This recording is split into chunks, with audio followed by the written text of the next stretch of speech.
Back with you again. Let's see here. I'm going to do my hamburger steaks. Let me get this turned around so you can see that. You can really see that, right? All right. And I've said before in some of my other videos, I buy this hamburger in chubs that are 10 pounds, about that long. When we get it home, I take a knife, a serrated knife that'll cut through the plastic, and you can hear a big man coming in here. He must smell the hamburger meat. And cut slices and then wrap it in saran wrap. I wrap it about 4 or 5 times so it's nice and sealed. Put it in the fridge. I do the same thing with chicken breast, chicken thighs, chicken wings. Buy them in the bulk pack. Get more for a better price that way. So anyway, checking my. Got about 2 more minutes to go on the cornbread. Anyway, I just want to make hamburger steaks. So there's not a lot to that. Of course, it's just hamburger meat with some different seasonings in it. This is still ice cold, a little frozen in the center, but that's okay. I'm going to cook this in the air fryer. All right, so got that. That's about a pound, maybe a little less. And I'm going to use adobo, kind of a Mexican type seasoning. I think it has like Adolf meat tenderizer, which is a little bit more here, which is really good on beef. That actually stuff is just good on anything. So I'm gonna put a little garlic and get back in the bowl.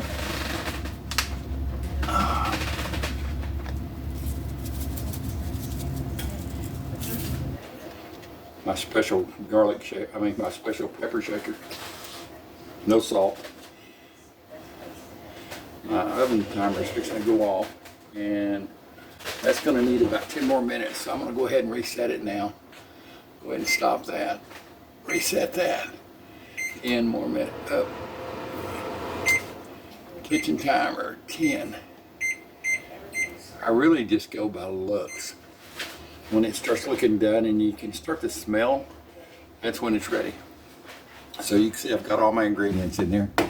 And I'm just going to stir this up with my hands. My hands are clean. I used this same bowl to mix cornbread in a while ago. I washed it out. I hate at the end of the day having 4 or 5 different bowls that I've used for different stuff, and then I'm give out, and then I've got to hand wash everything before I hand wash everything, and they're clean before I even put it in the dishwasher. I grew up hand washing dishes, and my dad would help my mother. We would all be in the kitchen, and it was just part of life. Plus, I'm a Pisces. I like water anyway. So, all right. Now to make the patties.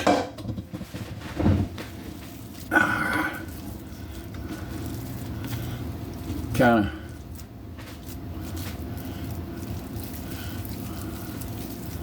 like the 3 bears. Gonna make mommy size and daddy size.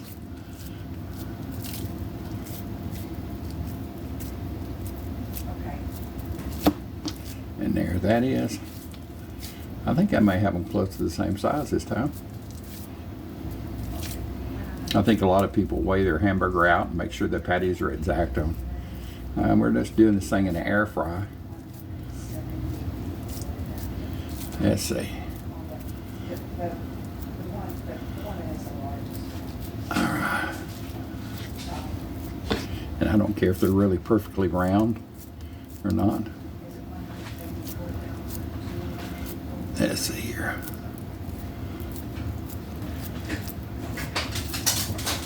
Here comes my baby boy in. Mr. Big Man. He's been out patrolling. We have some wildcats that have raised some kittens. Thank goodness they're all smart of him and they stay away, because he does not like cats. He does not like them. No way, no fashion. His ears have been clawed so many times that I stopped taking him to the vet, and I just let them heal up on their own. And now they're kind of bent over, and he kind of looks like a boxer. You see the old movies, the boxers years ago, and that's what his ears remind me of. They're kind of flattened out and kind of gristly, but he's a happy boy. And now he used to, when he'd get in a fight with the cat, his ears would come in and they would all be swollen up, and he would be miserable for a couple of days, and we'd take him to the vet. They would lance him, and after they did that several times, the vet said, I think this is just going to grow in the gristle and it won't happen yet. So he's come in with little spots like he got into it with a cat or a possum or a raccoon or whatever when we live here in the city. But we have coyotes that visit the yard, and let's see here. Oh yeah, it's looking good. I can see it's getting a little brown on the sides. Anyway, let's see. I'm going to turn this air fryer on. We're going to air fry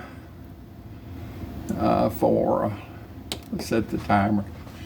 So let's see if you can see this.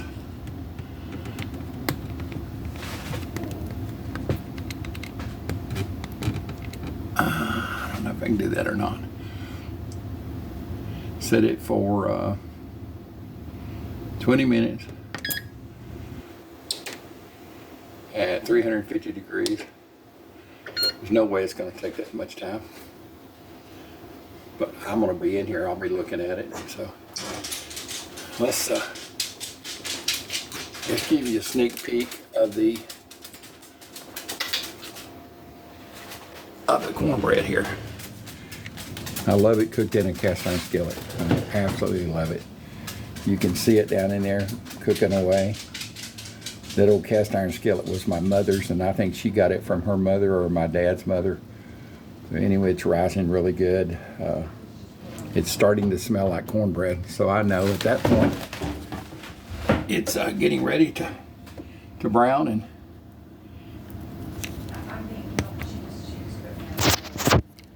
I know it's getting ready, because when I start to smell food, like if I'm baking a cake and it's a chocolate cake and I smell the chocolate, I know it's ready. I mean, I don't know if everybody has that sense or not, but I know it's ready to go take a toothpick and put it in. The only thing I don't do, I cook steaks. We have a flat top grill, and it has a griddle on it and also some grill grates. I cook it here in the house, but I love cooking in the cast iron skillet. I've got a video I did a couple of years ago, maybe 3 years back,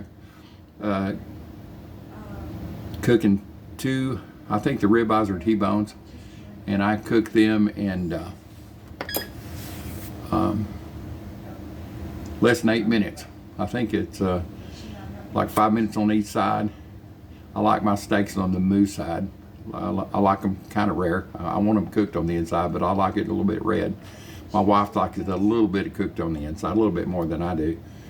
So anyway, you can take and cook those in the skillet. Oh my God, they're just great.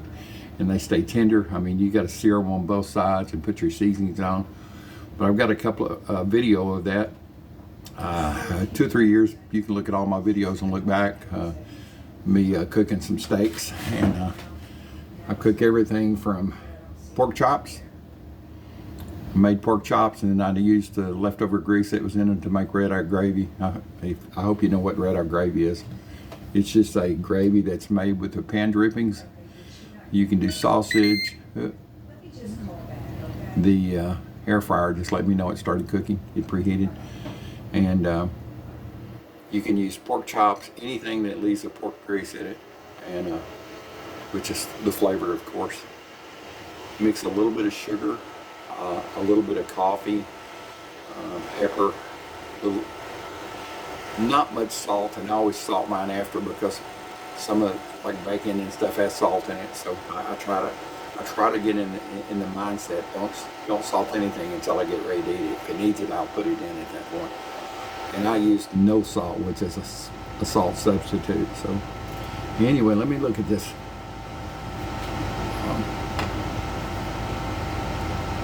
Cornbread here.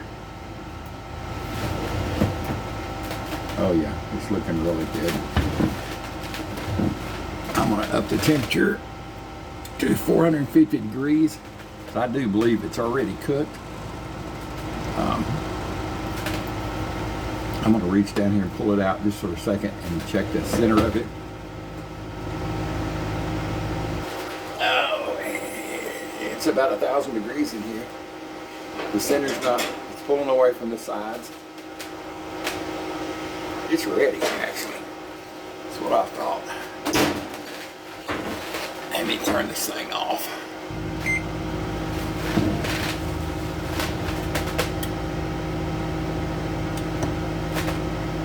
All my burners are turned off, yep. So let's get this, everything put back over here. And see if I can get this cornbread out without burning myself. I'll be right there with you. Just keep watching it. This is the real stuff. This ain't no fake and no different. This one camera, it's actually my phone that I use for everyday calls. Oh yeah. Oh yeah. Oh goodness. I don't know if you can hear that, but that is it's sizzling. Still sizzling, and I love the crunchy bits on the outside here. Oh God, that's kind of my favorite actually. Yeah, it's all good. So we're gonna gill the lily here a little bit. I mean, if you eat cornbread, what the heck?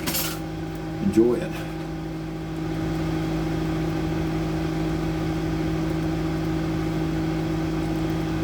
Get a little butter on this spatula of mine here.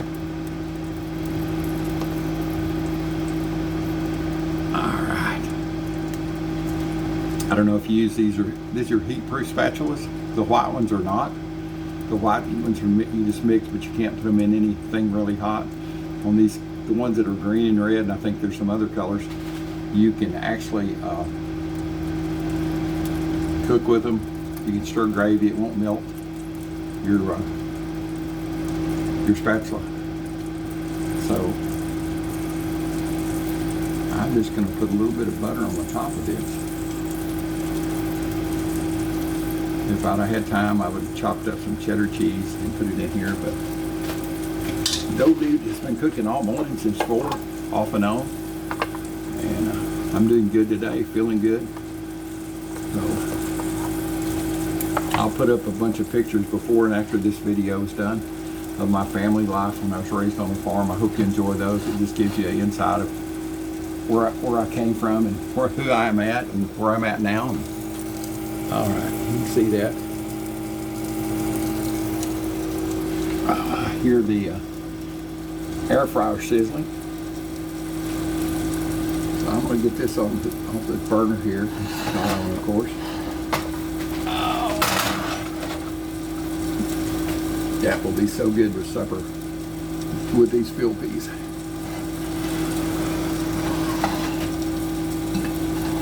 They're still hot. Let's see.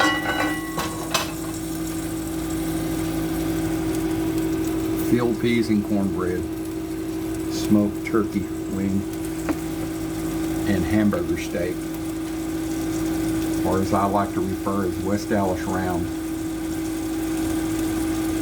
And I'll tell you how we got that name, the West Dallas round. When I was a kid, we were growing up in Farmers Ranch, Texas, before we moved to the farm. We had some land over in West Dallas that we ran our horses on, some wild Mustangs we were buying out of Mexico. They were going to the dog food factory, and we could buy them for $5 a piece. Haul them back up here, and we hauled them back to Dallas in a 48 Chevrolet car that my dad had taken the back seat out of. It's a 2-door coupe. It was a two-door coupe, and Dad had taken the back seat out. I think it was called a Master Deluxe. Had a 6-cylinder motor. We would leave on Friday morning really early, like 4 in the morning. It'd take all day long, and late Friday evening, late like 1 in the morning, we'd get to Laredo, get us some type of food. I guess that was my first Mexican food. I can't remember what we had. I was really young. I was 5 or 6 years old, and we pulled a 2-horse trailer. We would take that 2-horse trailer down here with some feed in the back of that old car and some water, and we'd go across the border on Saturday morning to a dog food factory. No problem. Just tell them you was going to the dog food factory to pick up Mustangs. And in Mexico, they would gather up these wild Mustangs that were running overeating the land, and they'd sell them to the dog food factory. I don't know what they got for them, but we paid $5, so they must have got a couple of $3 a head. And I guess in the late 50s, that was a lot of money. So we would get 4 of them in a 2-horse trailer. That 2-horse trailer was made for regular size horses. And we would start heading back. We'd get about halfway and past San Antonio somewhere, and get them some water and get them some feed. And most of them were starving. They'd come off of a range in Mexico wild, and so they were starving, but you couldn't pet them or anything. I mean, they were wild animals. We'd get them back to Dallas, and we had some land over in West Dallas. To get back to the story, why we call this West Dallas Round, we'd turn them loose in our pasture, or actually some big enclosures so they couldn't get out, and feed them for 4 or 5 days until they calmed down. But when we were always at our place, there was a little grocery store, and I don't remember the name of the grocery store, but we'd go over and get bologna sandwiches with mayo, big thick slices, like half-inch thick slices. They'd cut it off of a big chub, and you could get it just cold, or they would fry it on both sides, or they'd cook it in barbecue sauce. Either way, and they call that they were in West Dallas, and they call that their West Dallas round steak, which is just a play on words because it ain't steak. But anyway, that's what they called it. So I've grown up calling bologna West Dallas round. So, and these steaks here are not bologna, but they're not steaks either. They're hamburger. They're mixed. So I just call them West Dallas rounds too. So anyway, we see how these steaks are looking here. They're looking good. Let me move some stuff around here, and I'll see if I can do a shot in the air fryer here. And I've learned it in the air fryer, and go by looks, but I've learned to use a temperature probe.